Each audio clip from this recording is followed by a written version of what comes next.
Good morning, it's Thursday the 5th of March. This is your ETS Capital morning market bite. Asian stocks slipped on Thursday after Wall Street continued to pull back from record highs ahead of Friday's closely watched US jobs data. Nikkei traded down early in the session but recovered to finish up 0.26% at 187.51 spot 84. US indices yesterday closed down across the board, Dow finishing down 0.58% at 180.96 spot 9.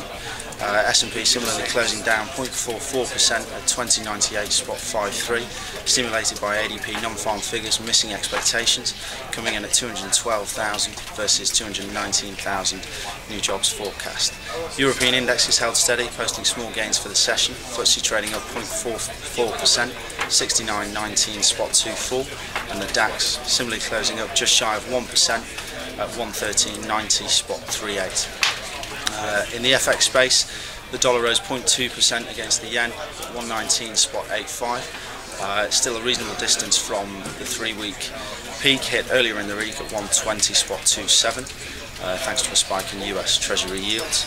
The Aussie traded up 0.1% against the dollar to spot 7825 following retail sales and trade balance data meeting expectations in early trade this morning. The currency hit a 6-year low of 76.27 against the dollar in early February, following the Reserve Bank of Australia's interest rate cuts to a record low of 2.25%.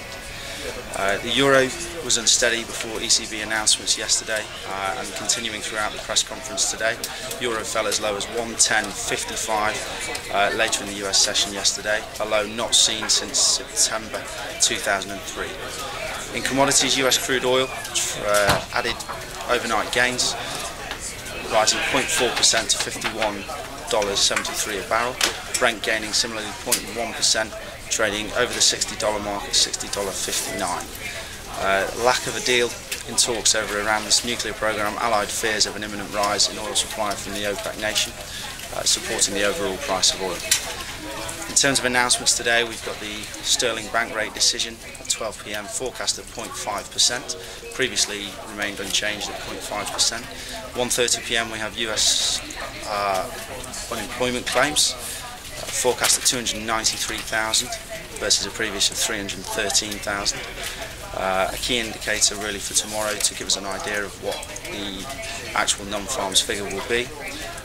ECB also is due to start QE program forecast at more than €1 trillion this month, and is expected to detail the plan at a press conference throughout today, so we'll expect some more news on that between 2 and 3 p.m. this afternoon.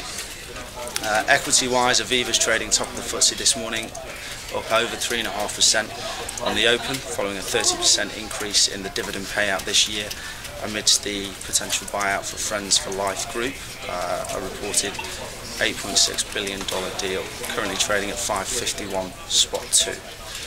ITV similarly have announced an increased dividend payout this year on expectations 2015 will be a strong year, and they're currently trading to 43 spot 1, up over 3.5% on the day. That's it for today. Thank you.